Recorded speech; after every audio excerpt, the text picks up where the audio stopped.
जैसे अंबर पर कोई सितारा चमक जाए, जैसे उपवन में कोई फूल खिले और महक जाए, ऐसे ही चमक कर रोशनी बिखेर गया वो, ऐसे ही खिल के महक गया वो, एक प्यारा गुरसिक अवनीत।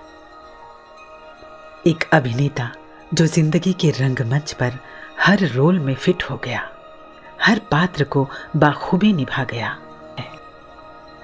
उसके स्वरूप में भक्ति का रंग चढ़ गया था, उसके स्वभाव में गुरमत गहराई तक उतर गई थी, उसके कर्म सेवा में तब्दील हो गए थे, उसकी हर बात में सद्गुरु का संदेश समा गया था।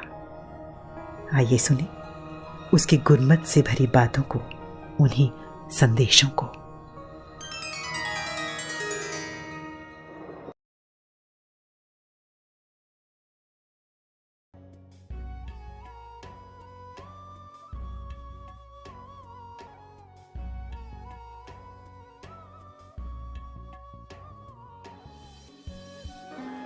एक शायर ने बड़ा खूब लिखा कि उसके कद का किसी को भी ना अंदाज़ा हुआ, वो आसमां था बस सर झुकाए बैठा था।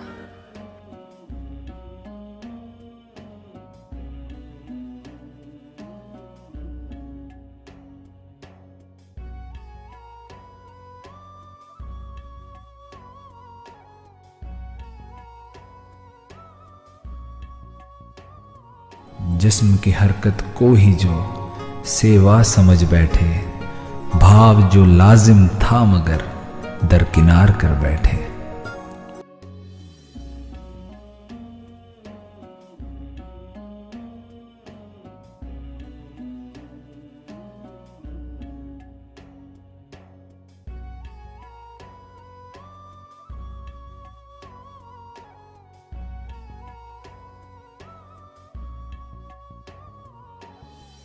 नहीं होती जिन्हें आदत गिले शिकवे सुनाने की, बिना मांगे ही मिलती है उन्हें हर शय जमाने की।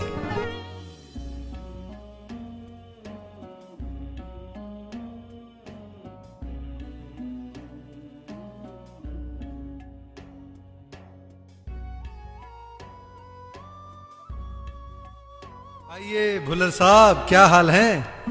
ये लो आपका चश्मा रेडी है। हाँ जी दीजिए। देखो ठीक लग रहा है। यूं तो सही है, लेकिन यहां से कुछ खराब है। अरे भाई साहब, ये क्या कह रहे हैं आप? क्या कह रहा हूं? यही कह रहा हूं कि फ्रेम थोड़ा खराब है। ओ भुल्लर साहब, ये भाई साहब है कौन? अरे इनको छोड़ो, आप बताइए कितने पैसे हुए? लेकिन सुनो तो, पहनो अब खराब चश्मा। मैं तुम्हें बार बार बता रहा था कि चश्मा सही नहीं है, लेकिन तुमने उस दुकानदार से कुछ कहा क्यों नहीं? अरे भाई साहब, ये दुकानदार पिछले 20 सालों से चश्मे बनाने का काम कर रहा है और ये यहाँ की सबसे मशहूर दुकान है, और आप मुझे ये कह रहे हैं कि मैं इससे जाके कहूँ कि तू अपना काम सही से नहीं कर रहा? भाई साहब, he is perfect in his job और मैं इसे सलाह दूं? वाह, वो परफेक्ट हो सकता है, लेकिन क्या ये परफेक्ट नहीं है? वो 20 सालों से अपनी दुकान चला रहा है, इसलिए तुम उसे सलाह नहीं दे सकते। और ये युगों युगों से पूरी दुनिया को चला रहा है, इसे सलाह दे सकते हो? वो कोई गलती नहीं कर सकता, लेकिन ये गलत हो सकता है।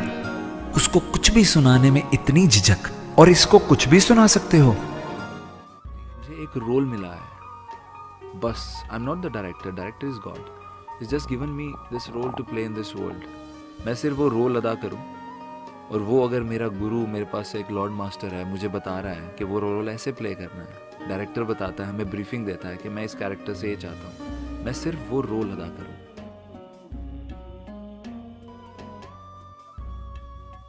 कि उनके लिए 24 घंटे सिर्फ निरंकार की बातें, गुरमत की राह पे चलने वाली शिक्षाएं, और उसी तरह पे ही उनका हमेशा ट्रैक रहता था। उनका किरदार ही ऐसा था कि एकदम वो गुरसिक की डेफिनेशन को लाइफ में उतारा हुआ था पूरा अभिनेत्री ने।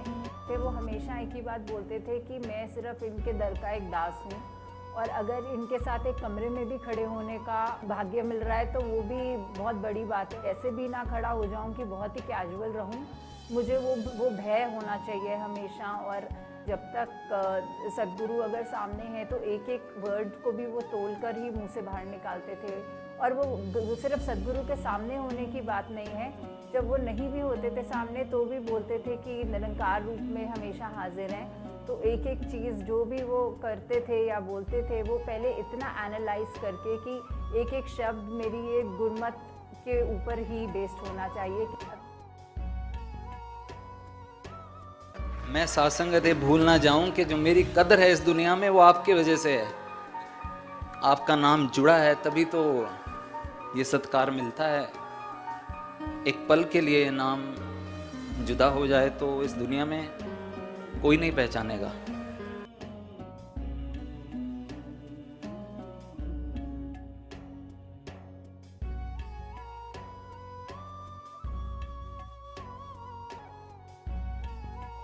जो गुण हैं जो भक्त के होते हैं, जिसको दूसरे शब्द में हम गुरसिक कह रहे हैं, कि किस तरह से एक जो गुरसिक होता है वो गुरसिक कहलाता है तभी अगर वो गुरमत को अपना लेता है। और गुरमत का भाव यही है कि जो गुरु की मत है, जिसके बारे में पहले भी कहा गया है कि मन नीवा मत ऊंची, ये संतों महापुरुषों से ही प्राप्त होती है। तो इस तरह से ये जो गुरमत के सांचे में जो ढल जाते हैं वो गुरसिक बन पाते हैं।